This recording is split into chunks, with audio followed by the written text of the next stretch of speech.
Hello, you're about to hear a chapter from The Hidden Reich, a book that exposes how the Nazi regime did not end in 1945.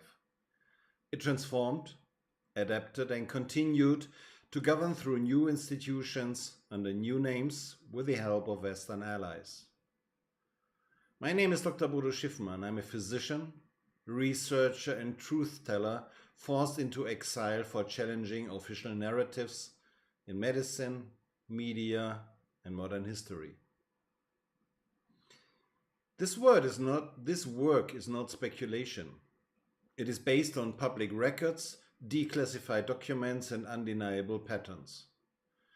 The very same Nazi officials and ideologists who shaped Hitler's Reich were later integrated into the foundation of the European Union, the North Atlantic Treaty Organization, and the post-war German state. They were protected, rebranded, and often promoted by Western intelligence agencies, corporate interests, and political leaders more afraid of communism than of fascism. The Hidden Reich is not just about history. It is about the system we still live under. A managed democracy where power is hidden, truth is suppressed, and real sovereignty has been replaced by global technocracy. You can get the full English book at bodo-buch.de, bodo-buch.de. Now, let us begin the chapter number 11. It's about John McCloy, the American architect of the controlled republic, the man behind the facade. Official historiography trends to emphasize the break with the Nazi era, the establishment of the Federal Republic of Germany under Western supervision, the return to democracy, and integration into the community of values. However, a closer look at the post-war architecture reveals that one man played a pivotal role in determining who regained power in Germany and who did not. John J. McCloy was not a German politician, but he was one of the most important founding fathers of the Federal Republic of Germany. He did not act on behalf of the people, but rather on behalf of Western elites, particularly the Rockefeller dynasty and the Council on Foreign Relations, CFR.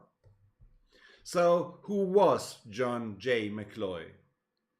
Born in 1895, lawyer, banker, Secret Service strategist, and government man.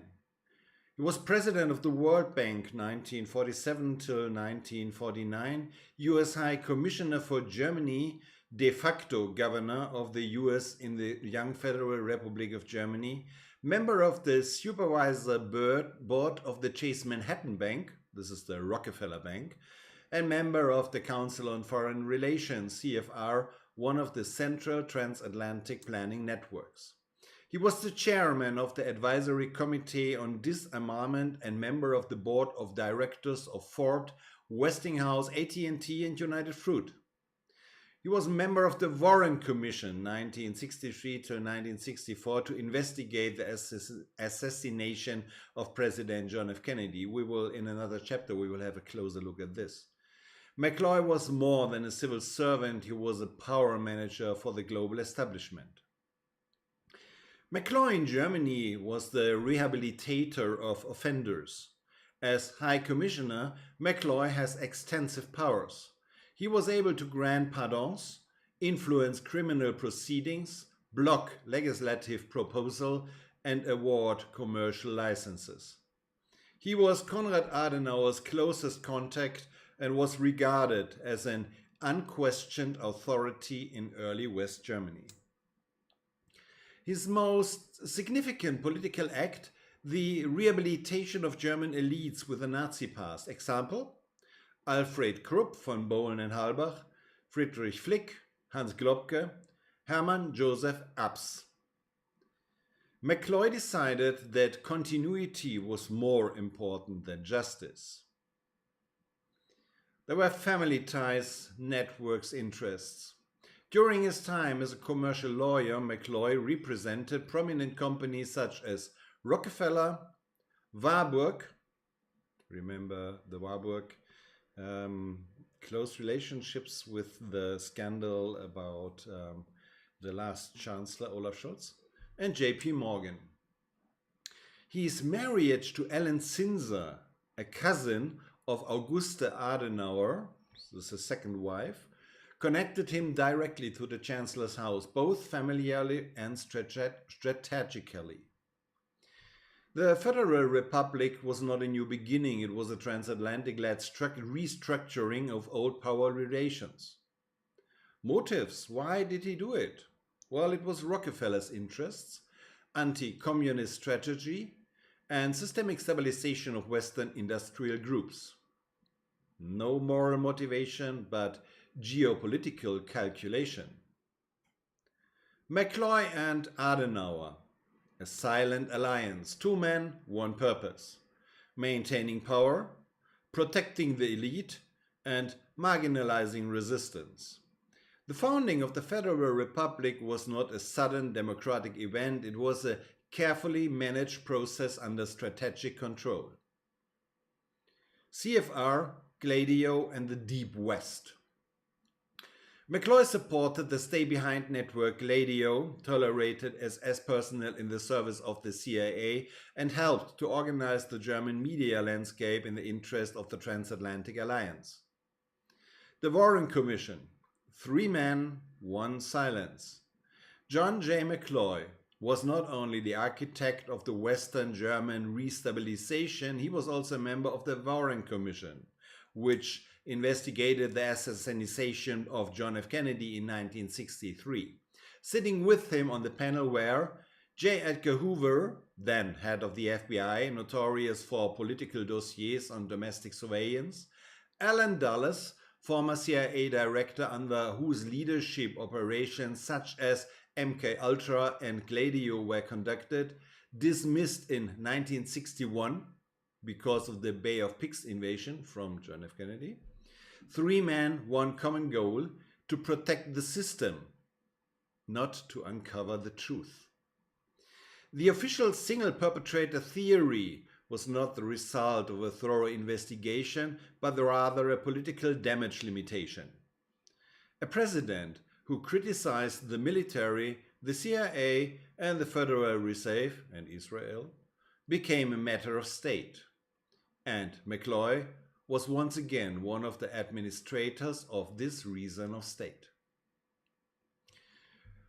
Continuity to this day, cum ex cum and Olaf Scholz. As was the case under McCloy, economic elites are still floating the law and controls today. In the cum ex and cum tax scandal, Olaf Scholz, then mayor of Hamburg, met with representatives of Warburg Bank, could no longer recall key events and went unpunished. The old logic remains. Power protects those who have power. Irresponsibility is rewarded. Conclusion, Chapter 11. John J. McCloy was not a chancellor, not a general, not a judge, but he was the architect of the controlled republic. He was the man who decided which offenders were systematically relevant and therefore had to be protected. He reshaped Germany, not as a free country, but as a functional part of a transatlantic order. Its legacy lives on in the impunity of the powerful, in the transformation of democracy into technocratic rule and the silence about the true causes of great historical ruptures.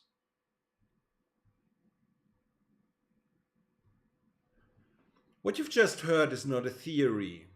It is documented history that has been hidden in plain sight. If we fail to confront the roots of our current system, we will repeat its darkest chapters. The Hidden Reich is more than a book. It is a warning, it's a call to awareness, and a tool for liberation.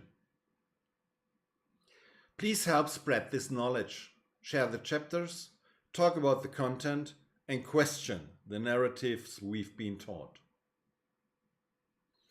You can order the full English book and support this independent work at bodo-buch.de. Please help me to get in contact to important influencers like Tucker Carlson, Joe Rogan, Elon Musk, or Stu Peters. Please forward this message and these videos. Please make it viral. Thank you for listening and for standing on the side of truth. May God protect us all. Yours, Bodo.